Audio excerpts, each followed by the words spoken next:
bênçãos teremos, é a promessa de Deus. Tempos benditos veremos, chuvas mandadas dos céus, chuvas de bênçãos dos céus. Gotas somente nós temos, chuvas rogamos a Deus.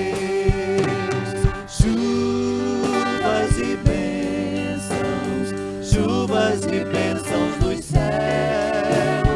Gotas somente nós temos, chuvas rogamos a Deus.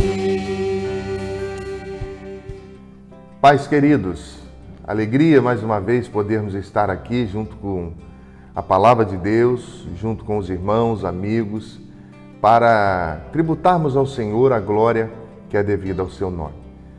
Quantos devocionais nós temos tido a oportunidade de fazermos juntos, todos os dias, nesse mesmo horário.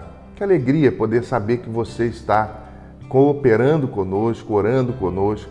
Eu gostaria de pedir a você, compartilhe esse vídeo com seus amigos, compartilhe com a sua rede social, para que muitas pessoas sejam alcançadas pela palavra de Deus. Vai ser uma alegria imensa poder contar com o seu apoio também. Nós estamos falando que com Deus nós nunca estamos sozinhos, não é? Com base no Salmo 68, versículo 3, que diz que eles deveriam se alegrar, os justos se alegravam na presença e folgavam de alegria. O regozijo interrompe uma marcha rumo aos projetos de adoração do povo. E esse regozijo vai trazer para eles a certeza de que Deus estava vindo ao encontro, de que Deus caminhava com eles e de que Deus ia diante deles. Isso foi muito interessante observar como um grito daquele que serve a Deus, intrépido, não obstante aos mares bravios da vida, aos ventos inóspitos, não obstante a esse tempo difícil que todos nós enfrentamos. Continuamos marchando, continuamos com o nosso grito de guerra, com o nosso grito de fé, porque Deus está conosco e por isso vencemos a solidão, vencemos o medo, vencemos as adversidades. Mas à luz desse texto, nós vamos também observar algumas coisas interessantes. A primeira delas é que a alegria é uma ordem, mas ela só é possível quando Deus é o agente da nossa alegria.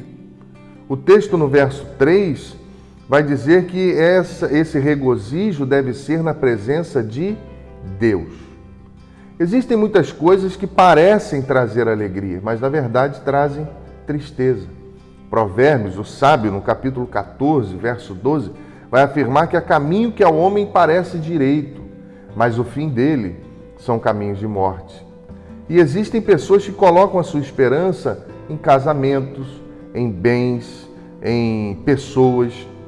Mas Jeremias, capítulo 17, verso 7, diz que feliz, bendito o homem que confia no Senhor, cuja esperança é o Senhor.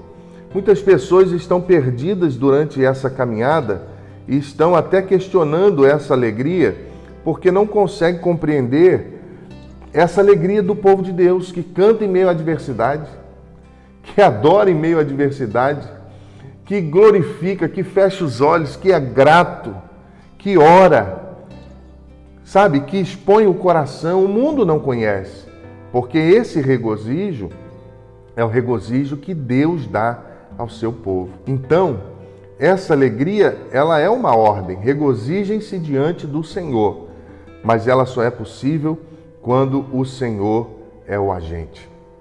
Segunda questão importante que o texto apresenta, que existe uma necessidade de termos esperança.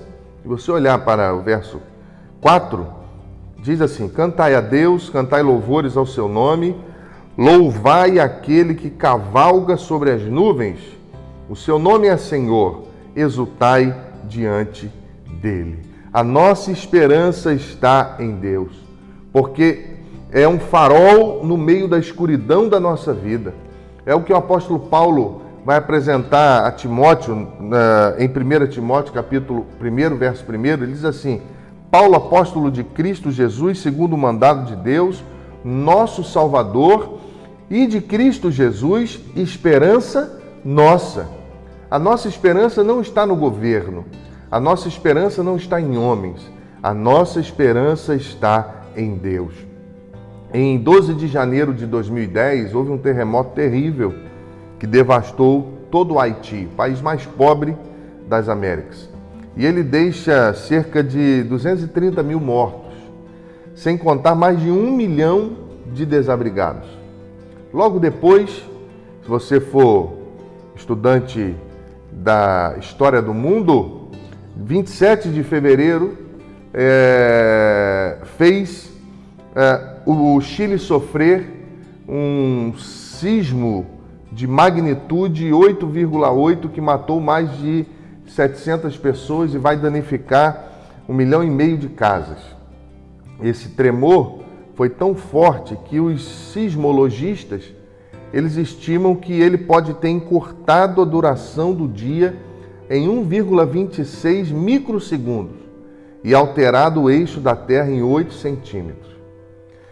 Em abril do mesmo ano, vieram as chuvas do Rio de Janeiro, você se lembra? Que ceifaram mais de 230 pessoas.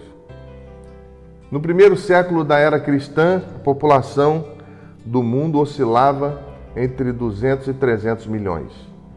No século XVII chegou a 500 milhões.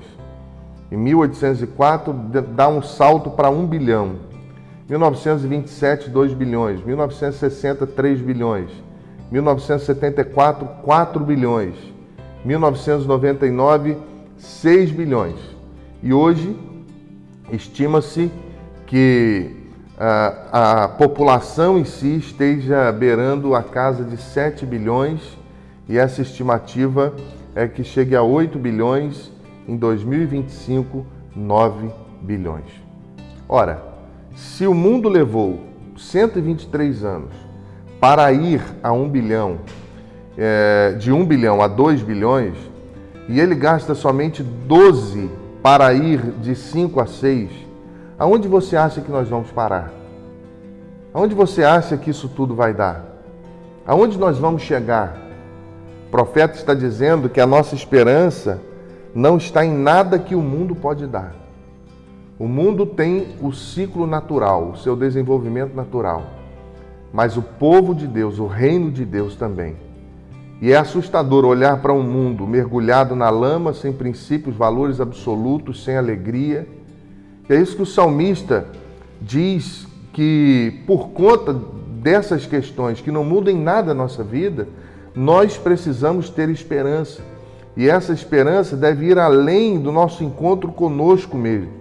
Essa esperança deve estar em Deus. Que Deus abençoe a sua vida. Você não está sozinho. Existe um exército de Deus marchando com você, regozijando com você, porque Deus está no nosso meio. Amém? Vamos orar?